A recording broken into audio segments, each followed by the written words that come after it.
Cheap arrow versus expensive arrow. What's the difference? Why is there a difference? And is it worth it spending the money on an arrow like this?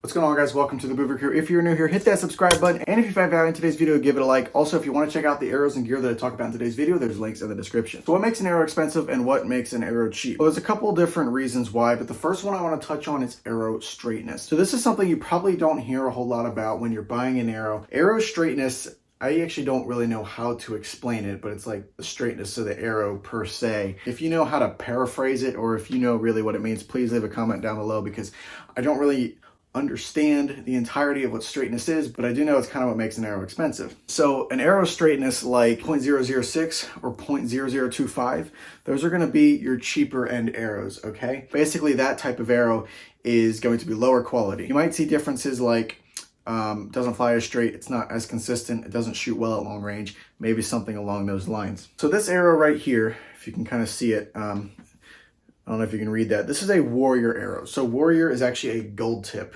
arrow. Holding this arrow, this is a really light arrow.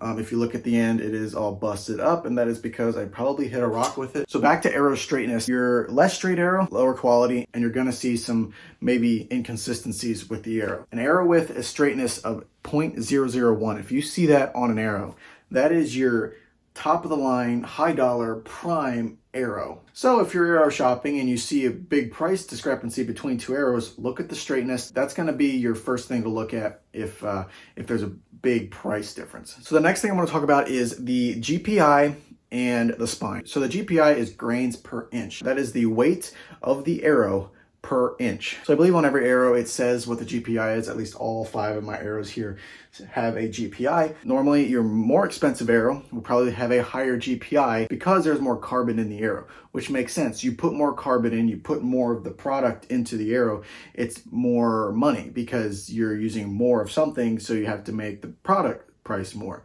That's kind of how that works. So the higher grain per inch, probably the more expensive it's going to be. Arrow spine is this number right here. This is 340. So all arrows have a number on them like that.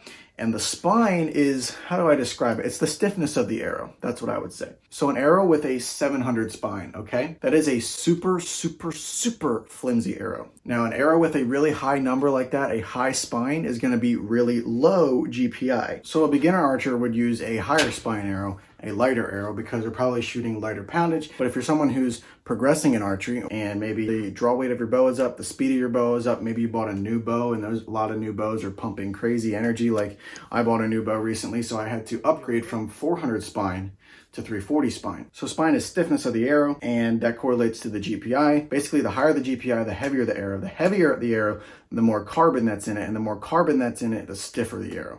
That's how that works there. So how does this all relate to the price of an arrow? We talked about straightness. The straighter the arrow, the higher quality of the arrow, the better craftsmanship of it. It's just kind of natural. It's going to be more expensive.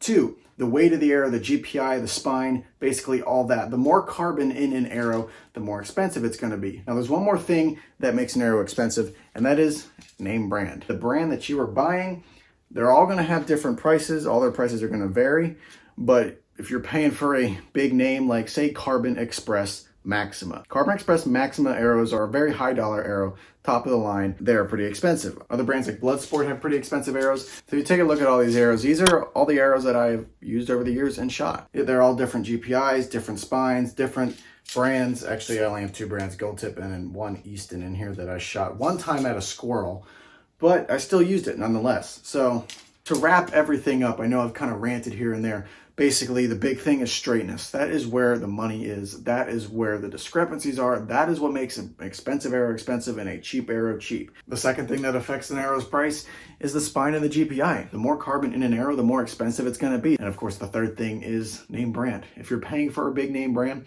you're going to pay more money. If you're going to go to Walmart and buy the no name, it's going to be cheaper. That's just how it works. So yes, I know this video was confusing. If you were able to follow along with me, hopefully you did. Give this video a like if it helped you out. And leave a comment down below what arrow you guys use. I'm curious to see what kind of arrows people are using out there. I've shot gold tip all my life. And I don't really plan to change because I really like their arrows, but I'm wondering what you guys shoot. Whether maybe you shoot Carbon Express or Black Eagle or Easton. I don't know. Let me know down in the comments below. And hopefully I'll be able to learn something. Thank you guys for watching. We will see you in the next video.